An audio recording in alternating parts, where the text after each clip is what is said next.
दोस्तों नमस्कार, जोहार। चलिए जानते हैं झारखंड सूबा की ताजा खबरों को, लेकिन उससे पहले अगर आपने अभी तक इस चैनल को सब्सक्राइब नहीं किया तो सब्सक्राइब कर लें, जिससे कि आपको झारखंड सूबा की ताजा खबर रोजाना मिलती रहे। सबसे पहली खबर, झारखंड से 10वीं पास करने वालों के लिए खुशखबरी, सरकार करवाएगी प्रवेश परीक्षाओं की फ्री में तैयारी। बता दें कि झारखंड में मुख्यमंत्री शिक्षा प्रोत्साहन योजना के तहत मेडिकल, इंजीनियरिंग एवं अन्य प्रवेश परीक्षाओं की निःशुल्क तैयारी के लिए झारखंड से 10वीं की पढ़ाई अनिवार्य किया गया है और दूसरे राज्य के स्कूल से 10वीं उत्तीर्ण होने पर झारखंड का स्थानीय निवासी होने का प्रमाण पत्र देना होगा। उच्च एवं तकनीकी शिक्षा विभाग ने इस योजना को संचालन करवाने के लिए एसओपी जारी कर दिया है। अगली बार सीएम हेमंत सोरेन को बार बार ईडी का समन भेजे जाने का विरोध शुरू, साहिबगंज में चक्का जाम, जमकर की गई नारेबाजी। झारखंड के मुख्यमंत्री हेमंत सोरेन को ईडी की ओर से लगातार भेजे जा रहे समन के विरोध में साहिबगंज बंद रहा और मुख्यमंत्री हेमंत सोरेन के बरहेट विधानसभा क्षेत्र सहित पूरे साहिबगंज जिला में कार्यकर्ताओं ने बाजार को बंद करवाते हुए चक्का जाम किया है। जगह जगह बांस बल्ला लगाकर कार्यकर्ताओं ने मुख्य सड़क जाम करके ईडी के खिलाफ जमकर नारेबाजी की और बरहेट विधानसभा क्षेत्र के पतना चौक और इमली चौक में नारेबाजी की गई। और बड़ी खबर, लोकसभा चुनाव से पहले दल बदल का दौर शुरू, झारखंड मुक्ति मोर्चा एवं कांग्रेस छोड़ भाजपा में शामिल हुए कई नेता। लोकसभा चुनाव से पहले झारखंड में दल बदल का दौर शुरू हो चुका है। झारखंड मुक्ति मोर्चा और कांग्रेस पार्टी के नेता अपने समर्थकों के साथ भारतीय जनता पार्टी में शामिल हो गए और राजधानी रांची में प्रदेश भाजपा अध्यक्ष बाबूलाल मरांडी ने इन सभी को सदस्यता दिलवाई है। भाजपा में शामिल होने वाले लोगों में बलवंत सिंह, शिल्पा कुमारी, गायत्री देवी और अरविंद तूफानी शामिल हैं। अगली खबर, नाले में डूबने से चली गई लोहरदगा एसडीओ के भाई की जान, शराब पीकर पानी में गिर गया था युवक। बता दें कि दुमका में मुफस्सिल थाना पुलिस ने शाम को सोना बाडांगल के समीप एक नालानुमा जोरिया से एक व्यक्ति का शव बरामद किया। देर रात को शव की शिनाख्त 49 साल के विनय कुमार मेहरा के रूप में हुई है और विनय जामताड़ा समाहरणालय में कर्मचारी था और 3 माह से दुमका में बने मकान में रह रहा था और मौत की जानकारी मिलते ही लोहरदगा में एसडीओ के पद पर कार्यरत भाई अमित कुमार पाकुड़ में एलआरडीसी राजीव कुमार अस्पताल पहुंचे। अगली खबर, झारखंड के मुख्यमंत्री हेमंत सोरेन को प्रवर्तन निदेशालय के समन पर प्रदेश में बयानबाजी तेज है और इसे लेकर प्रदेश के कांग्रेस और झारखंड मुक्ति मोर्चा नेताओं का मानना है कि ईडी के खिलाफ प्रदेश की जनता में आक्रोश है और इससे राज्य की कानून व्यवस्था पर असर पड़ेगा। सत्ताधारी पार्टी के नेताओं के बयान पर अब राज्यपाल सीपी राधाकृष्णन ने प्रतिक्रिया दी है और ईडी के खिलाफ बढ़ रहे आक्रोश के सवाल पर कहा कि राज्य में कानून व्यवस्था पर असर क्यों पड़ेगा। इस पर कहा कि ईडी अपना काम कर रही है और मुख्यमंत्री हेमंत सोरेन को ईडी के सवालों का जवाब देना होगा। राज्यपाल ने कहा कि आपको पता है कि प्रधानमंत्री मोदी को भी जांच से होकर गुजरना पड़ा था। बड़ी खबर, झारखंड डिप्लोमा स्तर संयुक्त प्रतियोगिता परीक्षा की फाइनल आंसर की जारी की गई है। बता दें कि झारखंड कर्मचारी चयन आयोग ने JDLCC परीक्षा की फाइनल आंसर की रिलीज कर दी है। झारखंड डिप्लोमा स्तर संयुक्त प्रतियोगिता परीक्षा की अंतिम उत्तर कुंजी आधिकारिक वेबसाइट jssc.nic.in पर रिलीज की गई है। एग्जाम में शामिल होने वाले परीक्षार्थी पोर्टल पर जाकर इसे डाउनलोड कर सकते हैं और JDLCC 2023 परीक्षा का आयोजन 2 सितंबर से 20 अक्टूबर 2023 तक किया गया था।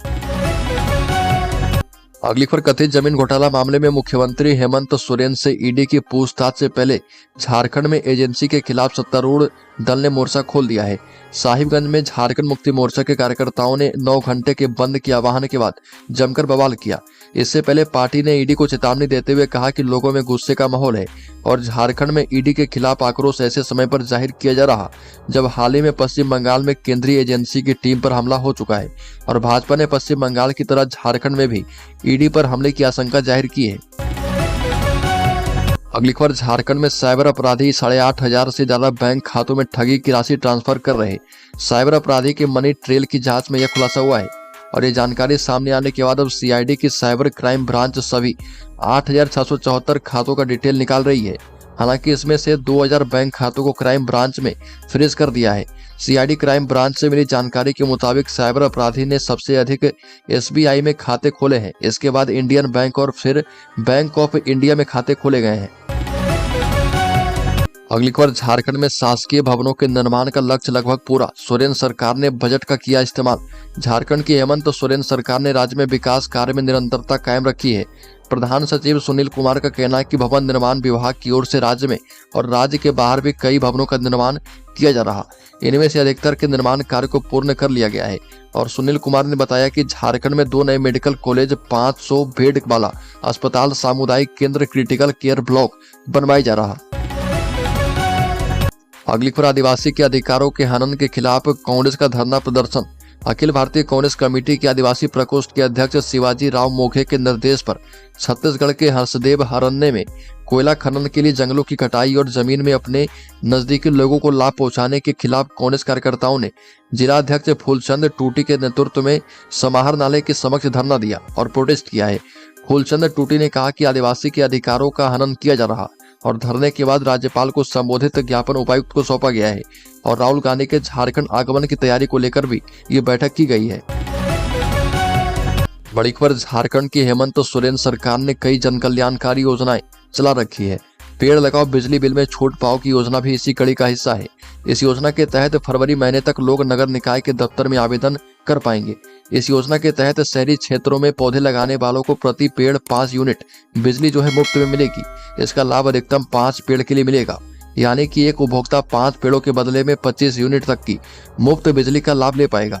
और ज्ञात हो कि इस योजना को सरकार ने जुलाई महीने में मंजूरी दी थी। राज्य के मुख्यमंत्री हेमंत सोरेन ने 1 वर्ष पहले वन महोत्सव के दौरान घोषणा की थी कि शहरी क्षेत्र में जो लोग अपने आवासीय परिसर में पेड़ लगाएंगे उनको प्रति पेड़ 5 यूनिट बिजली सब्सिडी दी जाएगी। एक और बड़ी खबर, झारखंड सरकार ने महिलाओं के लिए पेंशन पाने की उम्र सीमा मौजूदा 60 वर्ष से घटाकर 50 वर्ष करने का निर्णय किया है। और महिला बाल विकास एवं सामाजिक सुरक्षा विभाग के सचिव कृपानंद झा ने कहा कि इस संबंध में एक प्रस्ताव चर्चा के अंतिम चरण में है और प्रस्ताव के तहत अनुसूचित जाति, अनुसूचित जनजाति और महिलाओं के लिए पेंशन पाने की उम्र सीमा 50 वर्ष होगी। और मुख्यमंत्री हेमंत सोरेन ने 29 दिसंबर को घोषणा की थी। अगली खबर, कुर्मियों के द्वारा एसटी सूची में शामिल किए जाने की मांग दोबारा उठाने से झारखंड की सियासत गर्म है और मांग के विरोध में सभी आदिवासी संगठन गोलबंद हो चुके हैं। इसी को लेकर विभिन्न आदिवासी संगठनों की बैठक करमटोली स्थित धुमखुड़िया में हुई है और एक मंच पर आकर 11 फरवरी को पैदल पदयात्रा निकालने का निर्णय किया गया। कुर्मियों की एसटी सूची में शामिल करने की मांग के विरोध में सुबह 10 बजे से मोरहाबादी मैदान से बिरसा चौक तक पदयात्रा निकाली जाएगी। अगली खबर, झारखंड आंदोलनकारी संघर्ष मोर्चा ने निकाली रैली, दिया धरना। झारखंड आंदोलनकारी संघर्ष मोर्चा जिला समिति की ओर से अपनी मांगों के समर्थन में रैली निकाली गई और जिला समाहरणालय के समक्ष धरना दिया गया। धरना प्रदर्शन के बाद झारखंड आंदोलनकारी के संवैधानिक अधिकार सुनिश्चित करने के संबंध में राज्यपाल के नाम 15 सूत्री मांग पत्र उपायुक्त लोकेश मिश्रा को सौंपा गया और ज्ञापन में झारखंड आंदोलनकारी के जेल जाने की बाध्यता समाप्त करने, झारखंड आंदोलनकारी की अलग पहचान करने, उन्हें राजकीय मान सम्मान देने, आंदोलनकारी को सम्मान राशि के रूप में प्रतिमाह 50-50 हजार रुपए देने की मांग की गई है। एक और बड़ी खबर, झारखंड हाईकोर्ट के जस्टिस एसएन प्रसाद और जस्टिस पीके श्रीवास्तव की खंडपीठ में सेना की जमीन के पास नियम की अनदेखी करके जिमखाना क्लब की जमीन पर बन रहे न्यूक्लियस मॉल के निर्माण पर रोक लगाने को लेकर दायर अपील पर आंशिक सुनवाई की है। और कोर्ट ने मामले में दोनों पक्षों को सुनने के बाद केंद्र सरकार के अधिवक्ता से यह पूछा कि अपील याचिका दायर करने में कितना समय क्यों लगा दिया गया और अपील के लिए जो निर्धारित समय है उनके अंदर क्यों नहीं अपील याचिका दायर की गई है।